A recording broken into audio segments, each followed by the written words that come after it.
जी sir, बताइएगा कि क्या आज एप्लीकेशन फाइल की है और क्या कंटेंशन है आपका इसमें? देखें, ये आमिर लियाकत साहब मरहूम के लिए हम जो उनकी यहाँ से मजिस्ट्रेट की कोर्ट ने उनका पोस्टमार्टम का ऑर्डर किया था।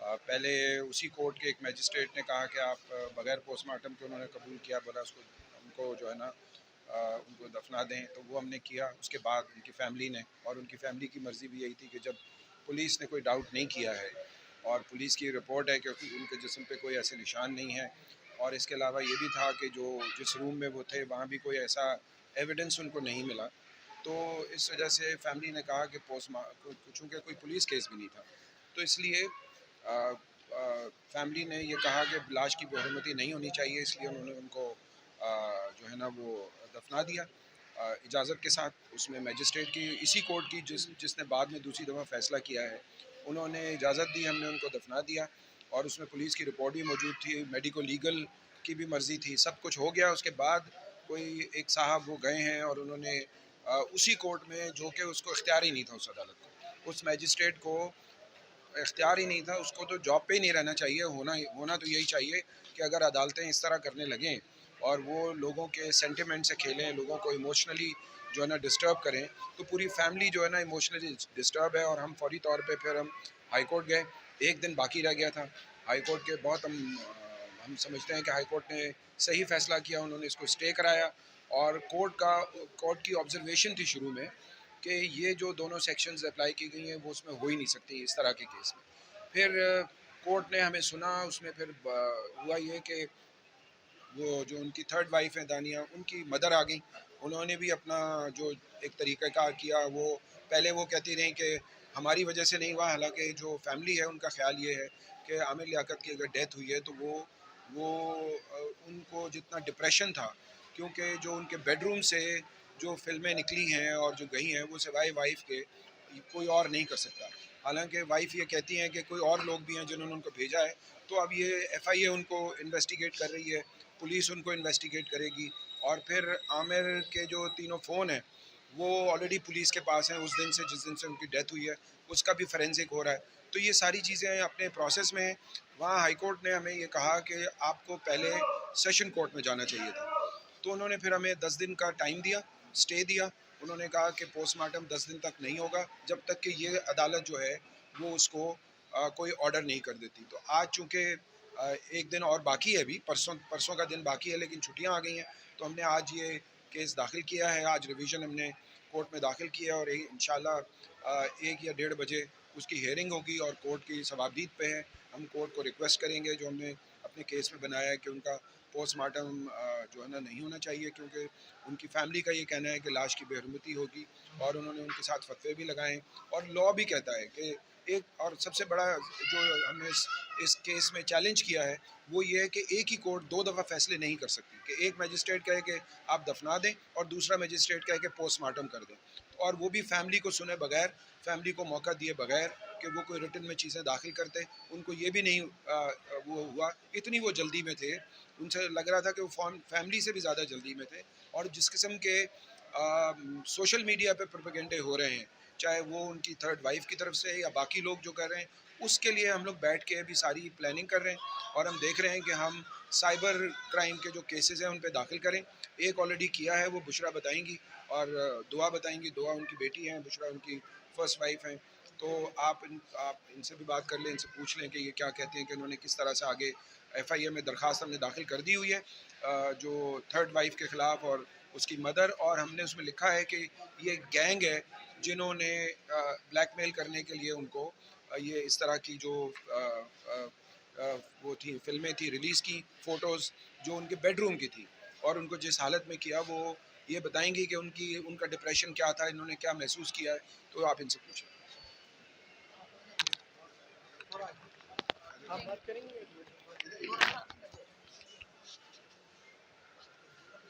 जी बताइए, ये एफआईए में जो आपने दरख्वास्त दी है वो किसके खिलाफ दी है और क्या कहना है आपका उसकी दरख्वास्त में, आप क्या चाहते हैं? एफआईए में दानिया की और इनकी वालदा और गैंग ही हम कहेंगे, क्योंकि पहले भी मीडिया से मैंने बात की थी तो यही कहा था कि ऑब्वियसली ये गैंग ही है, क्योंकि विद इन 4 मंथ्स अगर किसी की शादी होती है और विद इन 4 मंथ्स उनका बैंक बैलेंस, उनकी एवरीथिंग सब कुछ खाली हो जाता है और उसके बाद वो शख्स डिप्रेशन में भी आ जाता है। उसकी प्राइवेट वीडियोस इस तरह सामने लाई जाती हैं, किरदार कशी की जाती है। उसके बाद कोर्ट में पहुंच, अगर आपको नहीं रहने का एक सीधा सा ज़रिया है कि आप तलाक लें, खुला लें, कोर्ट जाएं और सिंपली ग्रेसफुली आप अलग हो जाएं। पर वो तरीका नहीं इख्तियार किया गया। तरीका खुला लेने का भी कुछ इस तरह का हुआ कि पहले तो वो वीडियोस आप सभी को पता है, वो वीडियोस जारी की गई जिसको उन्होंने सारे एविडेंसेस मौजूद हैं। यूट्यूबर्स को, मीडिया को इंटरव्यूज़ दिए हैं जिसमें उन्होंने माना है, उनका अपना कन्फेशन मौजूद है कि वो उनकी पोस्ट की हुई हैं, उनकी बनाई हुई हैं। बाद में उन्होंने जब देखा कि वो कुछ मुश्किल में आ गई हैं तो उन्होंने अपने स्टेटमेंट्स चेंज किए। थ्रू आउट इस फैमिली के स्टेटमेंट्स जो हैं, अगर आप देखते हुए आएँ तो चेंज होते रहे हैं। यहाँ से उनकी यारी वकारी का सबूत मिल जाता है, क्योंकि उस टाइम जब खुला लेती हैं तो वो कहती हैं 1 रुपया भी नहीं चाहिए, हराम है जो 1 पैसा भी लूँ मैं आमिर लियाकत से, मुझे बस खुला चाहिए, डिवोर्स चाहिए। वो उनकी वालिदा कहती हैं हमने ये सारे सबूत एफआईए को दे दिए हैं, ये सारी चीज़ें दी हैं, प्लस और भी बहुत सारी चीज़ें जो मीडिया के सामने अभी नहीं है, वो बाद में आ ही जाएंगी वक्त के साथ, जो हमने एफआईए को प्रोवाइड कर दी है। सफिशेंट प्रूफ्स हैं उनकी, जो जुर्म उन्होंने किया है, जो मैं कहूँगी घिनौना काम जो उन्होंने किया है उसके हवाले से। और दानिया को इसलिए सज़ा होनी चाहिए, इसलिए इस पर फ़ौरन एक्शन लेना चाहिए। और मुझे पूरी उम्मीद है एफआईए ने हमको तसल्ली बख्श, पूरा इत्मीनान बख्श एक रिस्पांस दिया है। मुझे पूरी उम्मीद है कि वो लोग एक्शन लेंगे और जल्द लेंगे।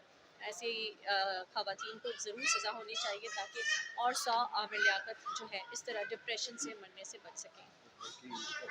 जी बिल्कुल। और तकद्दुस जो स्पेशली जो मियाँ बीवी का रिश्ता है, उसको, उस तकद्दुस को जो पामाल किया है और जो इस रिश्ते को के जो ट्रस्ट को तार तार किया है ना, वो, क्योंकि कोई भी हम सभी समझते हैं कि ज़ाहिर है कोई और शौहर फिर कल को अपनी बीवी को उसके साथ इस तरह रहने में, अपने एक कमरे में, वो भी 100 दफ़ा सोचेगा। शक व शुबा, इस रिश्ते का ही इन्होंने कोई इज़्ज़त ही नहीं रखी ना।